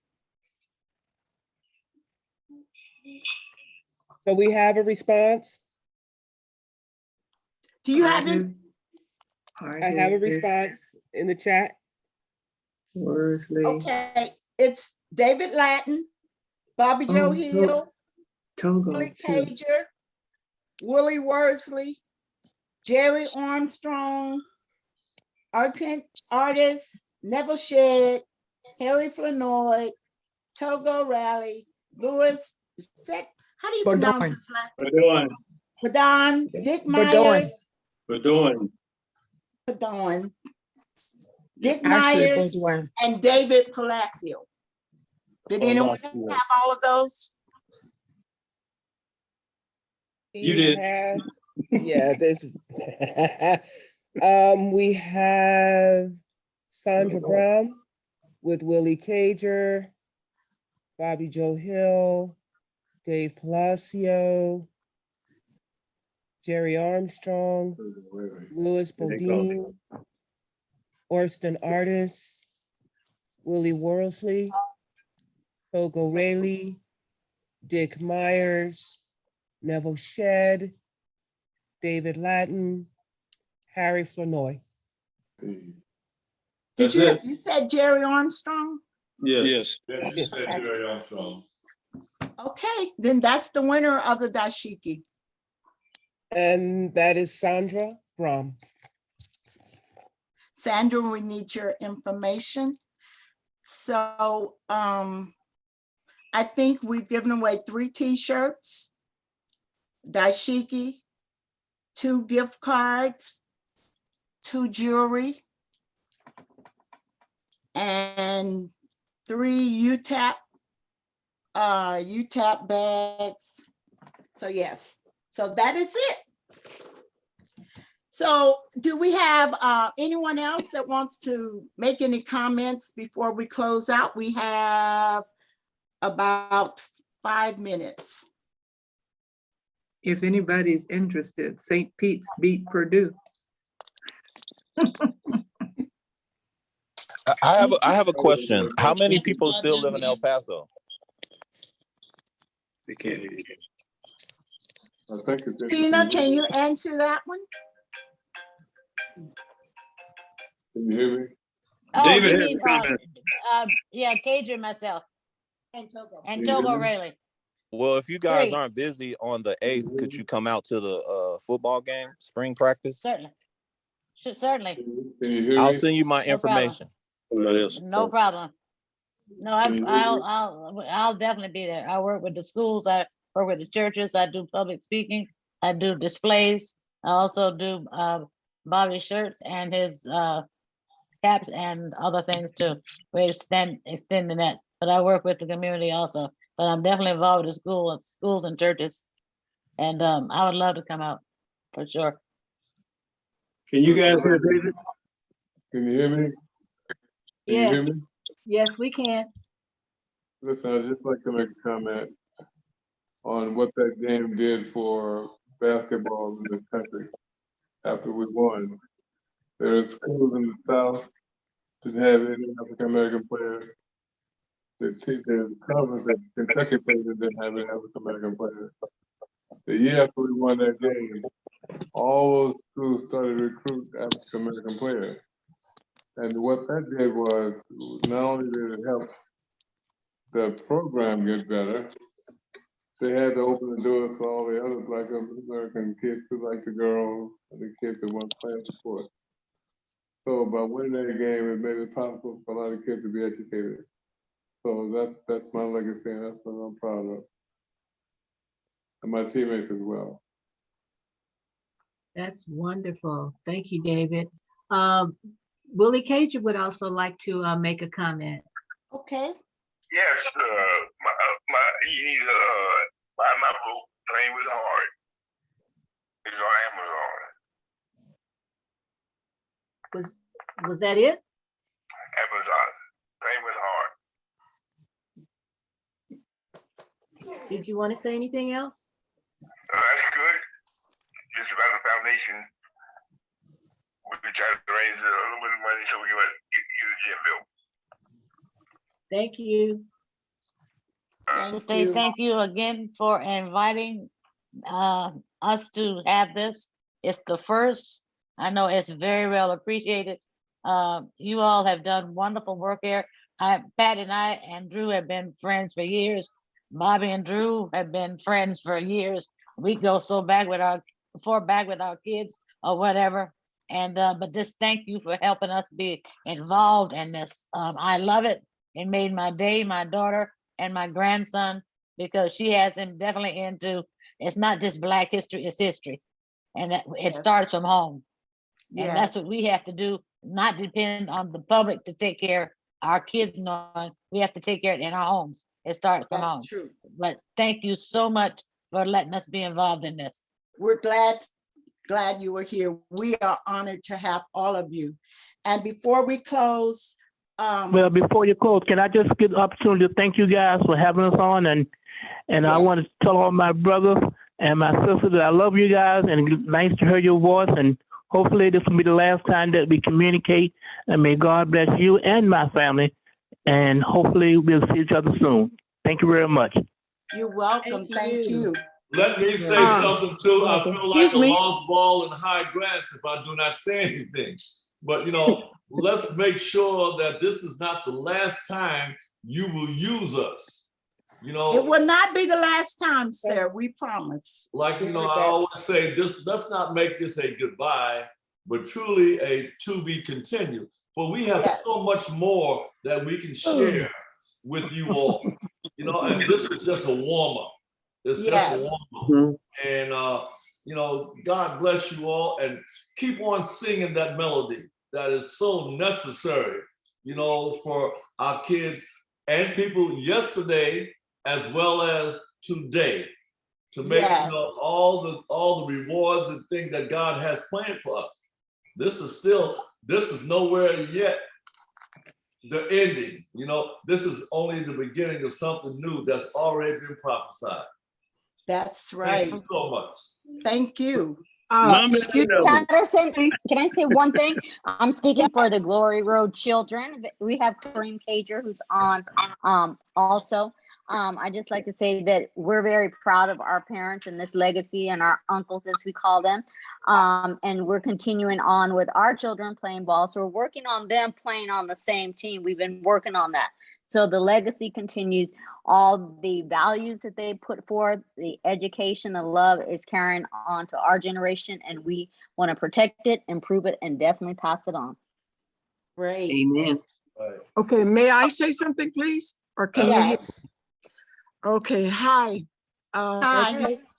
I was on there as Ellen Moore, and you all don't know me as Ellen. You all knew me as Francis Smith. Oh, wow. Yeah, this is me. I currently live in West Africa, but even in West Africa, Glory Road is known. I've seen the movie in French because I live in a French-speaking country. But it's just really so good to see how well all of the guys have done. And you too, Tina. See, Tina's the only one I've seen since I've been here. I've been back in the States since August. Fortunately, I'm going home soon. Africa is home for me now. But this has been wonderful. Woo. Yeah, this has been really wonderful. You know, just to hear everybody, to see everybody. I kept trying to get a good look at Latin. It was like Latin was hiding or something. You know, got that side shot of him, you know, and Latin used to, wow, you know how Latin used to walk, whoa, I am the man. He was the man. He's still the man. He's still the man. So, but it is wonderful to have seen all of you and to hear your voices and to hear your perspective. Oh, we're going to get to see Latin. We're going to get to see Latin. But thank you so much. This has been very inspirational. Great. And I really, okay, the recording, how will we be able to access it? Because I want to let a friend of mine see it too. Kim and Jessica. It is being recorded. Okay. Okay. As soon as it's ready, I can forward it to Jessica. Okay. Can you provide us your information, ma'am? Name, email, phone number, and we'll make sure that you get a copy. Okay. Yeah, that works. Thank you. Merci beaucoup. I'd like to be one more or a couple more things, really. I want to thank all of our donors. First of all, we want to really thank UTEP Alumni Relations Office. This would not have been possible had Alumni Relations not helped us with it. So we'd like to thank them for the grants that we received. We'd like to thank Jessica for always being a part of UBAN and this team and being there to support us. We couldn't do it without you, Jessica. Thank you so much for everything that you do. Thank you also for Liliana and Jessica from the Alumni Relations Office. We want to thank Sandra Knight for Gigi Twinkle's paparazzi. We want to thank Pat and Drew White for donations. We want to thank Florida Dotson for donations. We want to thank Kim McDaniels for donations, UBAN for donations, and myself.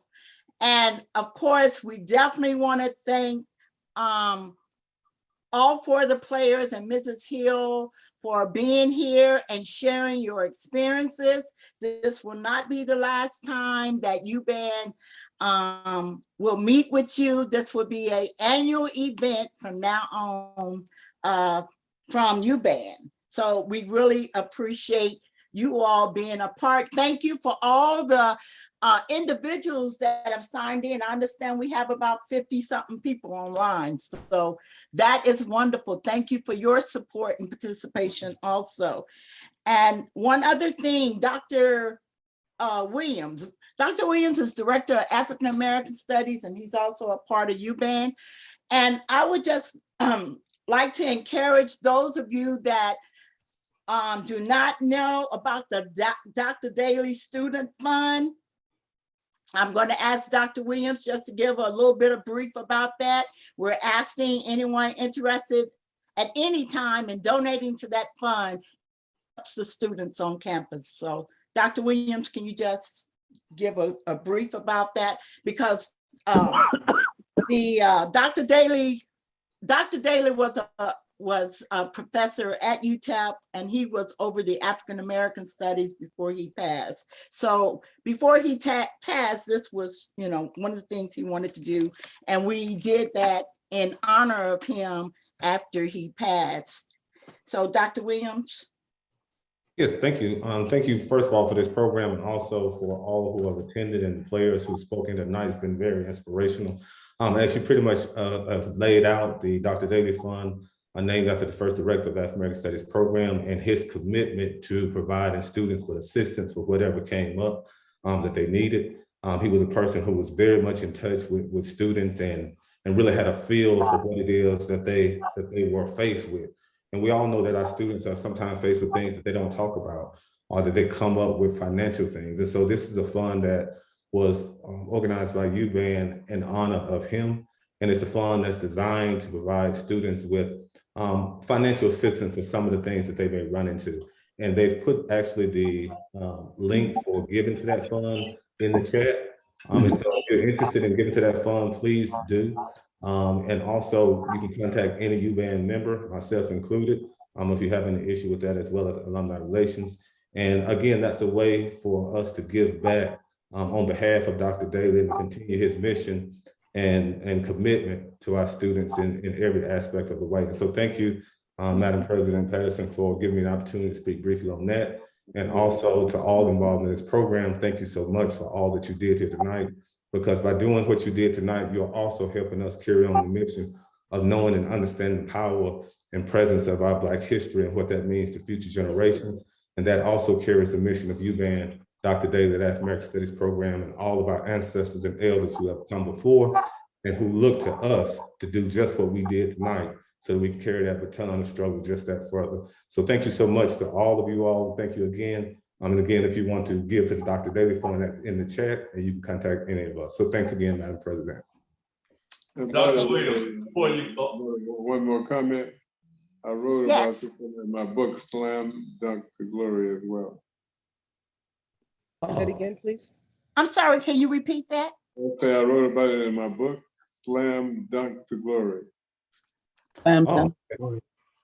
Okay. Dr. Williams. Yes, sir. This is Neville Shedd. I wanna by all means get in touch with you.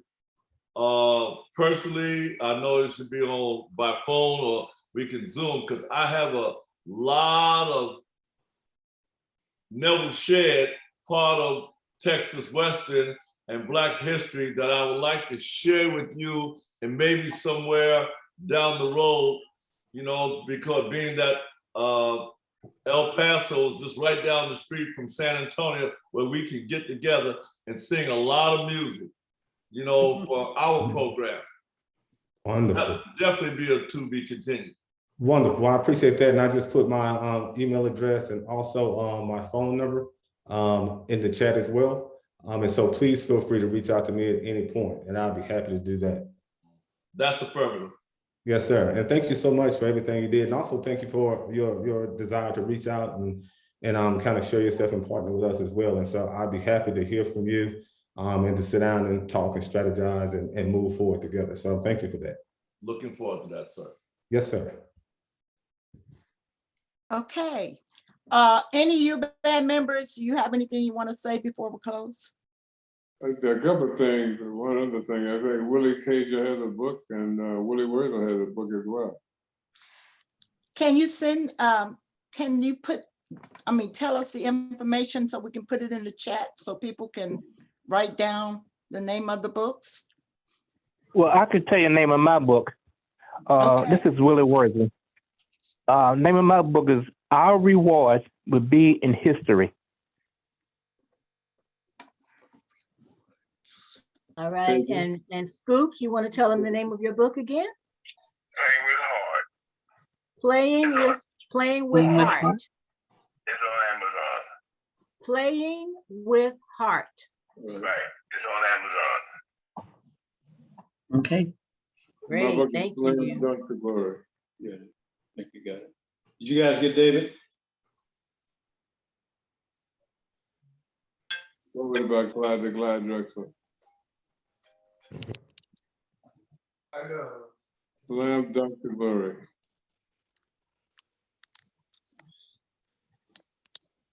I just want to say as a UBAN member that it's been wonderful.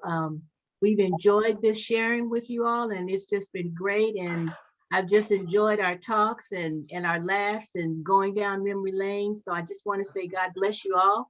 And we thank you so much. This is Pat. Thank you so much. Thank you. Thank you, Pat. Thank you, Pat. And I would just like to thank all of the urban members. I mean, when I got the email to participate in this evening's Zoom, I was just so excited. There's a lot of you that I have not seen for many, many years. And I am definitely looking forward to the next go around.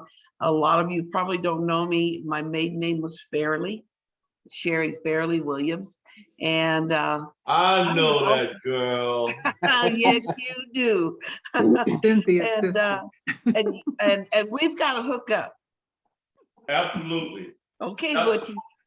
Don't tell her about that. That's Butchie. Oh God. Okay, my lips are sealed because I can tell a lot of stories now. I'm sliding out of my seat right now.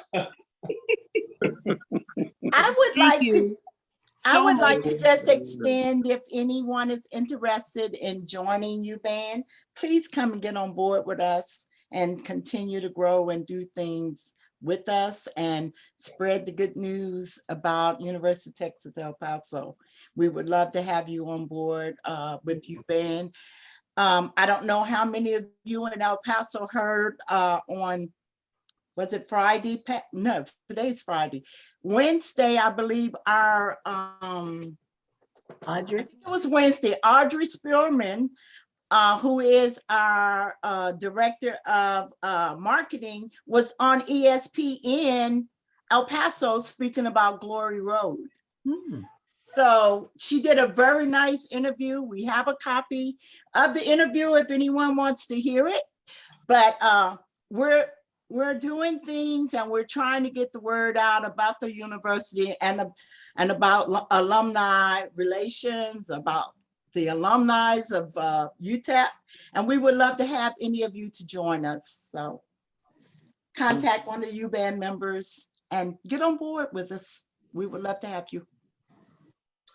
And last of all, I'd like to thank Kim for setting this Zoom up for us and coordinating with the players and with Mrs. Hill and working everything out and showing the movies.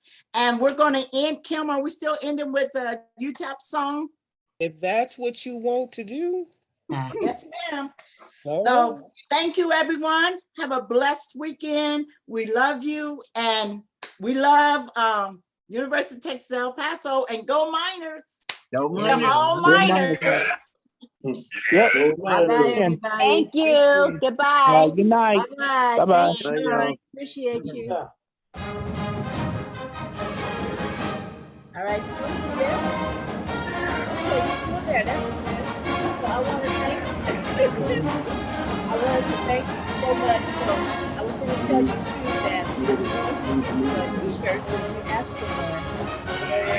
And I don't think Kareem is going to give you one to use one.